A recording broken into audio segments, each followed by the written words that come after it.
Hello, hello. I'm live. Always an exciting time. So, hope you're all doing well. As always, it's almost the weekend. Maybe you don't know that. Maybe you're, stuck at home. You don't know what day of the week it is. It happens to be Wednesday. I can't read. I don't know what month it is either. It's Wednesday, April the 8th, 2020. So I hope you're all doing awesome. Look at my fun shirt. Isn't this funny? While living on a pear. I don't know. I'm in a good mood tonight. I don't know. It's almost my Friday. Hey, there's Zulu One. Awesome. Sweet. So, yeah, it's time for chapter 6. So, and I actually opened the book this time so I don't have to flip to the page and find it. So, getting more prepared. But Brad Staley, yay! Awesome. How fun. Woohoo. What a good party. Awesome. Cool. Well, let's get our fireplace going. And if you guys have, marshmallows or whatever, roast them up. Or how about this one? Hopefully there's no stupid ad. There probably is. Mute. We don't care about the ad. We don't care about your propaganda. Skip. No one cares. Okay? We just want a fireplace. Let's see. Hopefully it's not like music or whatever. I don't know like what is what's like allowed on YouTube with like copywriting and whatnot, but I figured that music is probably not accepted, but make sure that's going. Okay, awesome. So enjoy chapter 6. The beginning of Uncle Andrew's troubles. Let go, screamed Polly. I'm not touching you, said Diggory. Then their heads came out of the pool, and once more the sunny quietness of the wood between the worlds was all about them, and it seemed richer and warmer and more peaceful than ever after the staleness and ruin of the place they had just left. I think that if they had been given the chance, they would again have forgotten who they were and where they came from, and would have lain down and enjoyed themselves, half asleep, listening to the growing of the trees. But this time there was something that kept them as wide awake as possible, for as soon as they had got out onto the grass, they found that they were not alone. The queen, or the witch, whichever you like to call her, had come up with them, holding on fast by Polly's hair. That was why Polly had been shouting, "Let go." This proved, by the way, another thing about the rings which Uncle Andrew hadn't told Diggory, because he didn't know it himself. In order to jump from world to world by using one of those rings, you don't need to be wearing or touching it yourself. It is enough if you are touching someone who is touching it. In that way, they work like a magnet, and everyone knows that if you pick up a pin with a magnet, any other pin which is touching the first pin will come too. Now that you saw her in the wood, Queen Jadis looked different. She was much paler. Hey, Ted Summer! She was much paler than she had been, so pale that hardly any of her beauty was left, and she was stooped and seemed to be finding it hard to breathe, as if the air of that place stifled her. Neither of the children felt in the least afraid of her now. Let go of my hair, said Polly. What did you mean by it? Here, let go of her hair at once, said Diggory. They both turned and struggled with her. They were stronger than she, and in a few seconds they had forced her to let go. She reeled back, panting, and there was a look of terror in her eyes. Quick, Diggory, said Polly, change rings and into the home pool. Help, help, mercy, cried the witch in a faint voice, staggering after them. Take me with you. You cannot mean to leave me in this horrible place. It is killing me. It's a reason of state, said Polly spitefully, like when you killed all those people in your own world. Do be quick, Diggory. They had put on their green rings, but Diggory said, Oh, bother, what are we to do? He couldn't help feeling a little sorry for the queen. Oh, don't be such an ass, said Polly. 10 to 1 she's only shamming. Do come on. And then both children plunged into the home pool. It's a good thing we made that mark, thought Polly. But as they jumped, Diggory felt that a large cold finger and thumb had caught him by the ear. And as they sank down and the confused shapes of our own world began to appear, the grip of that finger and thumb grew stronger. The witch was apparently recovering her strength. Diggory struggled and kicked, but it was not of the least use. In a moment they found themselves in Uncle Andrew's study, and there was Uncle Andrew himself, staring at the wonderful creature that Diggory had brought back from beyond the world. And well he might stare. Diggory and Polly stared too. There was no doubt that the witch had got over her faintness, and now that one saw her in our own world with ordinary things around her, she fairly took one's breath away. In Charn, she had been alarming enough. In London, she was terrifying. For one thing, they had not realized till now how very big she was. Hardly human was what Diggory thought when he looked at her, and he may have been right, for some say there is giantish blood in the royal family of Charn. But even her height was nothing compared with her beauty, her fierceness, and her wildness. She looked 10 times more alive than most of the people one meets in London. Uncle Andrew was bowing and rubbing his hands and looking, to tell the truth, extremely frightened. He seemed a little shrimp of a creature beside the witch, and yet, as Polly said afterward, there was a sort of likeness between her face and his, something in the expression. It was the look that all wicked magicians have, the mark which Jadis had said she could not find in Diggory's face.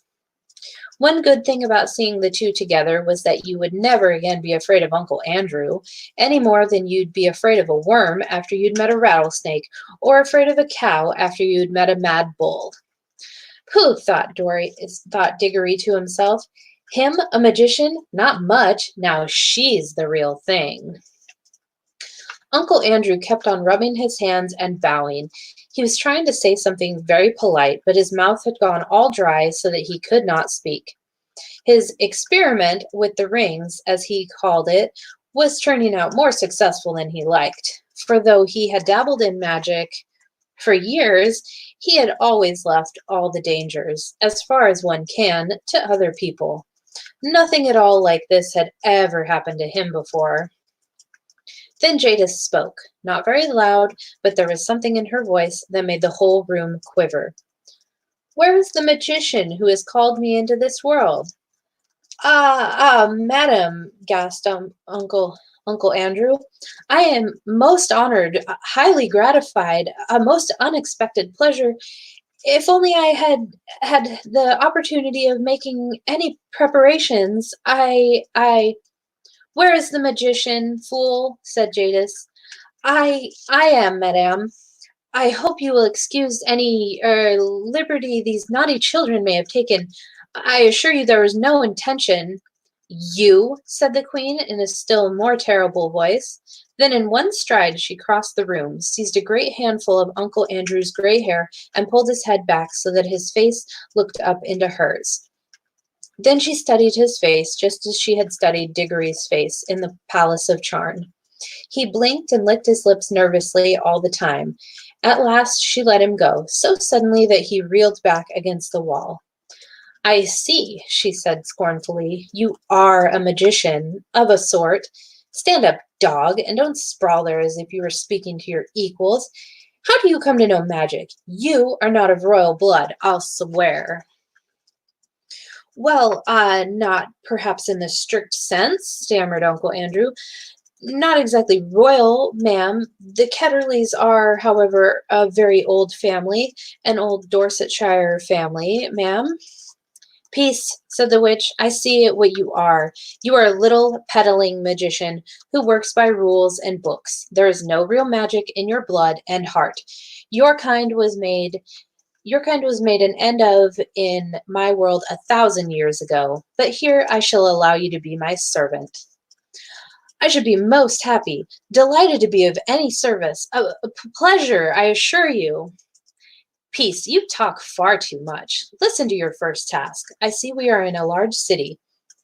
Procure for me at once a chariot or a flying carpet or a well-trained dragon or whatever is usual for royal and noble persons in your land. Then bring me to places where I can get clothes and jewels and slaves fit for my rank. Tomorrow I will begin the conquest of the world. I'll go order a cab at once, gasped Uncle Andrew.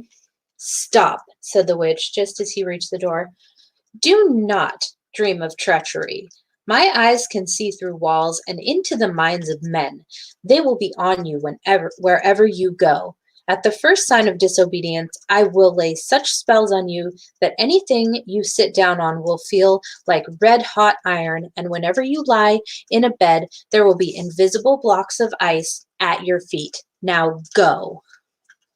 The old man went out, looking like a dog with its tail between its legs. The children were now afraid that Jadis would have something to say to them about what had happened in the wood. As it turned out, however, she never mentioned it either then or afterward.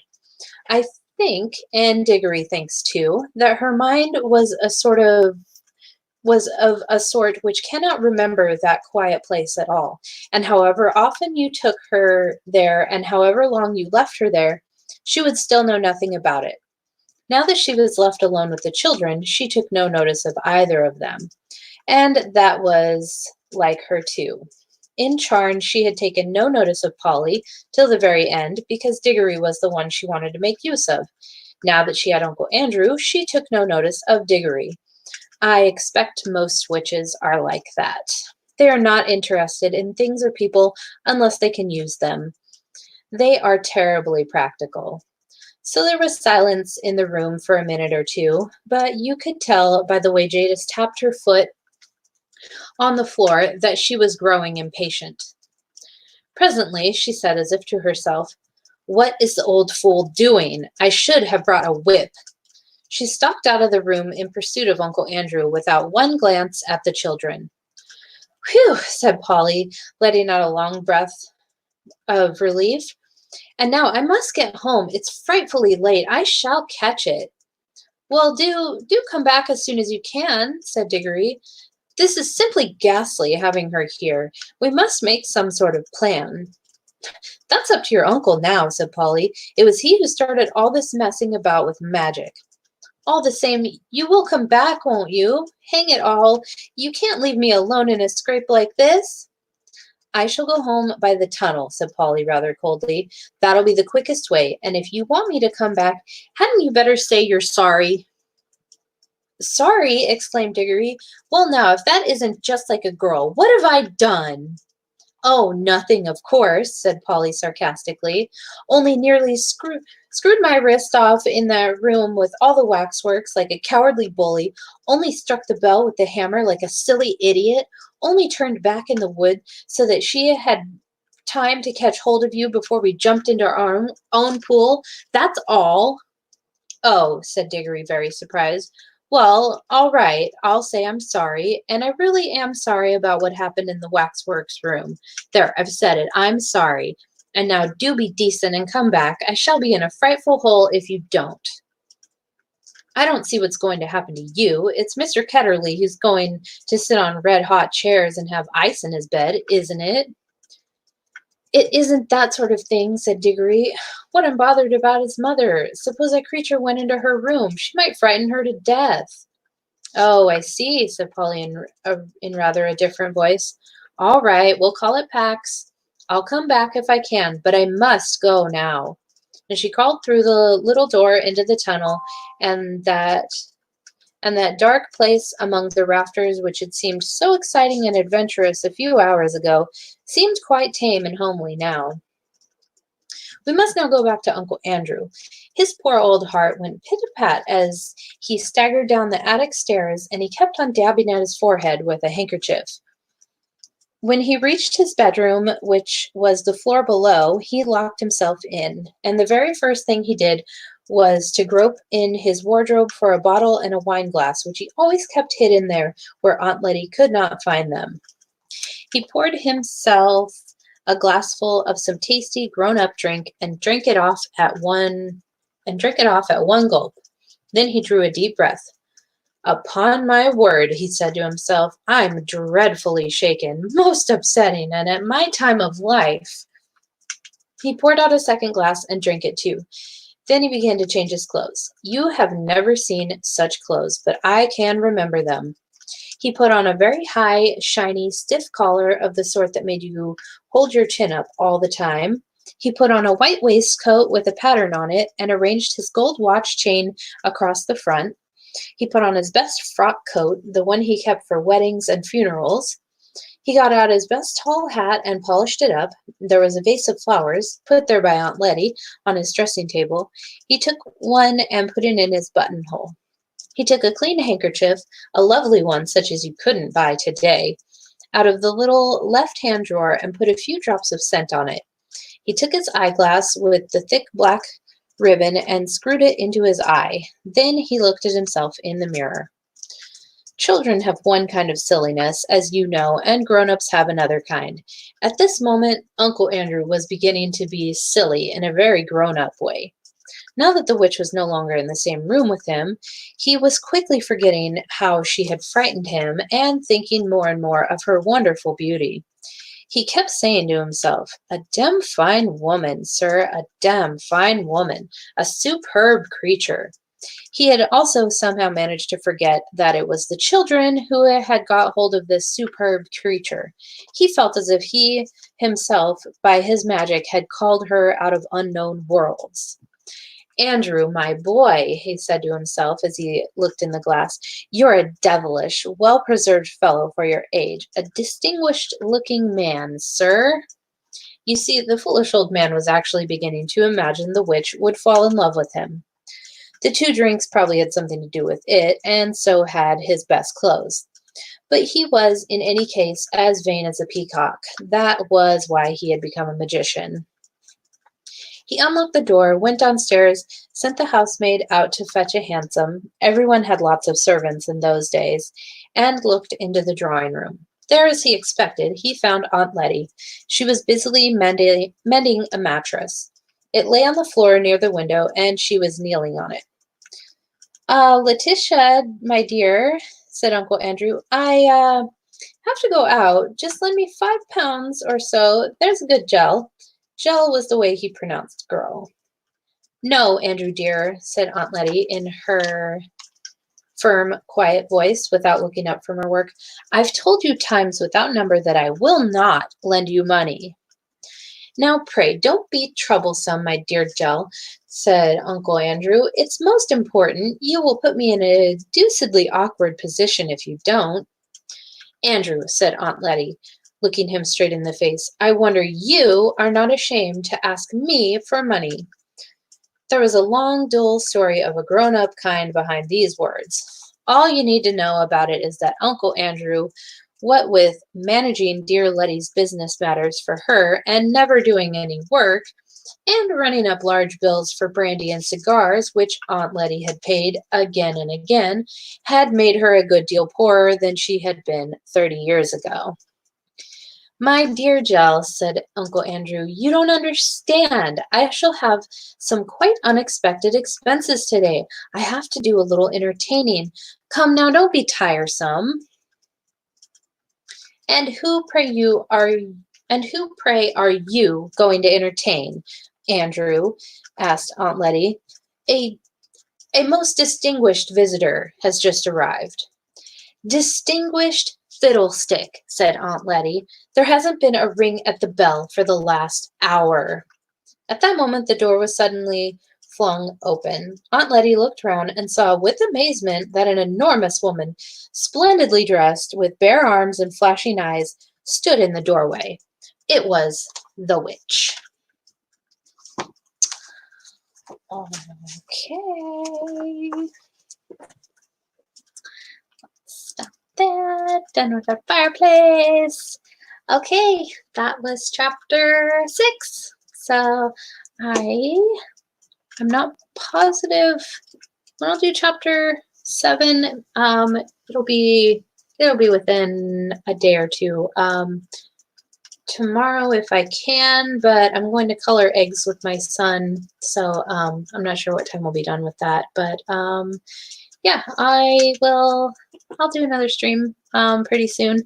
I'll be doing my plant stream Friday morning, probably 11 a.m. And I'm not positive what plant I'm going to be doing yet. I'll decide. I don't know. We'll figure it out. I'm getting 25 strawberry plants. They should have been delivered today. I think I just have to go pick them up. But yeah, I might talk about strawberry plants. But yeah, we'll do chapter 7 very soon. So thank all of you for tuning in. Zulu One, Brian Staley, Ted Summer. Glad you guys are all here, and I hope you enjoyed chapter 6. Make sure and watch the other chapters if you haven't. They're in a playlist, The Magician's Nephew. So on my channel, you can find that playlist, and you can just start at the beginning and listen to all of them so far. So I hope you enjoy. Hope you stay safe and stay sane. And much love. Blessed travels along the plane. I love you guys. Bye.